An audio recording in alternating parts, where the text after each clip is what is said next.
Danes bomo govorili o inhalacijah, o tem, ali delujejo, ne delujejo, kako delujejo in kako si lahko sami pomagamo. In vprašali bomo tudi današnjega gosta, kaj pa če je vse v tem, da imamo čisto nosno sluznico? Kaj pa če je v tem finta?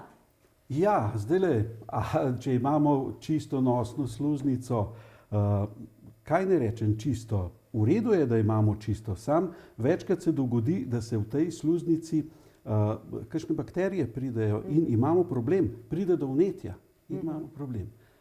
Lahko pa rečem, da v zgodovini so se te inhalacije delale tako za vročo vodo in noter so se dajale na eterična olja in potem se je sklanjali nad temu levorjam po domače. Malo smo tvegali, da se še upečemo. Ja, absolutno je veliko primerov tega. Kaj je pa bistvo? Bistvo, da samo neko eterično olje tako deluje, zato ker je v bistvu izpareva pri 100 stopinjah. Druge učinkovine pa ne. In imamo tukaj velik problem.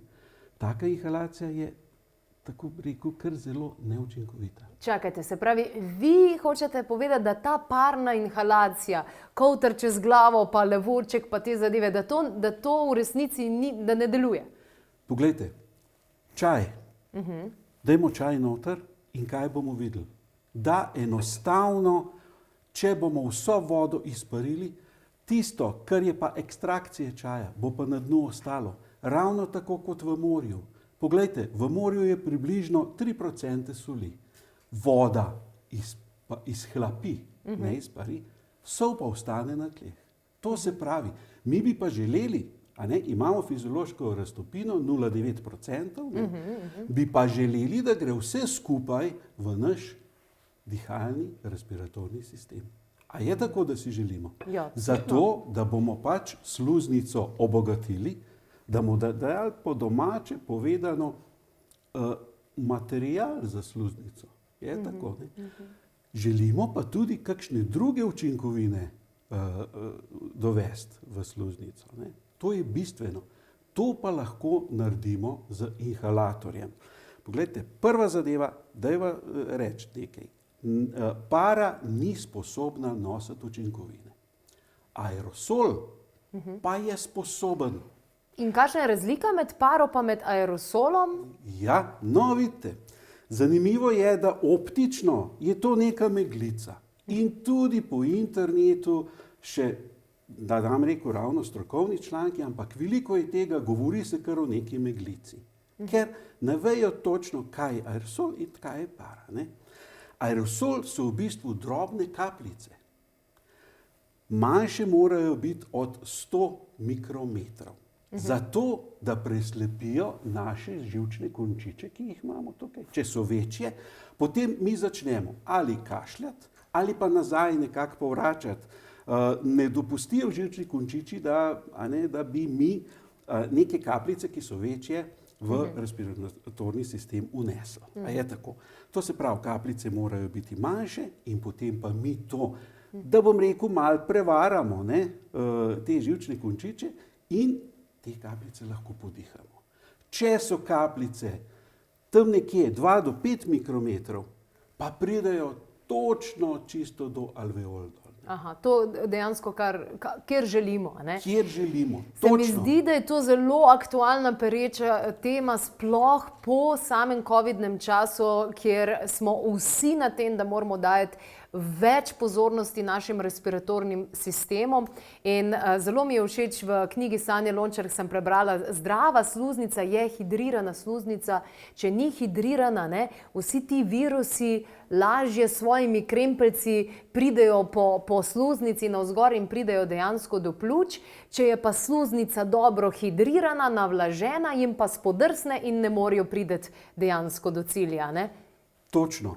In zdaj pa, a veste, kdaj pa mi pridemo do tega, da je sluznica malo manj, da rečemo, hidrirana? Ogrevanje. Ogrevanje v prostorih in vlaga potem zelo, zelo pade in mi potem pač vlaga, prostor ni dober in sluznica postane suha. In tako, kot ste rekla, enostavno razne bakterije pridejo na svoj račun in se začnejo širiti. To je problem. Ne? Zdaj smo predvsej, se mi zdi, da nepoučeni, kar se tega tiče. Sama sem tudi za napravico, ki jo na Cipru imenujejo nebulizer, torej na ciprški kliniki, privatni kliniki, kamor sem šla tudi sama po svojem covidu na res tako temeljito rehabilitacijo. Takoj so me dali na to. Ta prvi dan dejansko, ko sem prišla, mi napišejo nebulizer in jaz gledam, kaj je to za en nebulizer? In dejansko so rekli, lej, vse dajemo na to, zaradi tega, da se respiratorni sistem uredi, no pa ugotovim, da imamo nekaj podobnega tudi v Sloveniji, ampak ne nebulizer, ampak inhalator, ne? Tako je.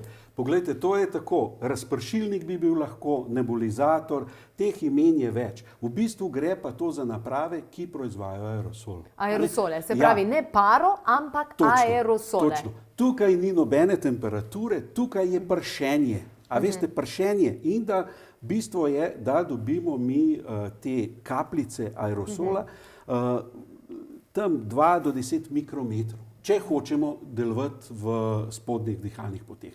Če pa hočemo v zgornjih, je pa dobro tudi, če so 20 mikrometrov. Prej bojo padle, ne? Prej bojo padle. In če hočemo tukaj delovati, ne, laringitis, grlo, bo tudi zadovoljivo, če bojo kapljice večje. Seveda je pa nekaj. Nebulizator ne proizvaja, tako bi rekel, digitalno, a veste, 2 ali pa 5 mikrometrov. Ne, to je tako. 50% je mogoče 3 mikrometre, 20% je 15 mikrometrov, spet tistih ostalih 20 je 30 mikrometrov, a ne? Toliko, da to je po neki Gaussovi krivulji, a ne? Tistih, ki je največ, ne, tam je potem nebulizator, breku, ocenjen in je dober, ne, 2 do 5 mikrometrov za spodnje dihalne poti. No, pri nas doma vsekakor televizije ni, risank ni, razen, če je treba narediti kakšno kuro dejansko z inhalatorjem, z nebulizatorjem, takrat pa dejansko je, ne, otroška maskica, risanke pa mečkem bolj na glas. Edina stvar, ki mene moti pri tem je, da je precej glasen. Glasen je, ampak že potrpiš, ne, tistih par minut. No. Zdaj imava tako, seveda danes tukaj predstavljava batni inhalator. Tukaj noter je pač bat, ki proizvaja pritisk, nobene temperature in potem gre to v razpršilnik. Ne. Ta inhalator je mogoče glasen, seveda pa obstajajo tudi drugi. Obstaja ultrazvočni, obstaja mesh inhalator, a ne. Tisti so pa tihi. Ne. So možnosti. Ja, cenovno je pa to ena zelo prikladnih zadev in pa tudi za čiščenje je zelo prikladno. Ja, zelo praktično. Jaz sem bila presenečena, ko sem videla ceno, pa sem bila se to pa ni nekaj, a ne? Pa sej v resnici ga samo enkrat kupiš, a ne?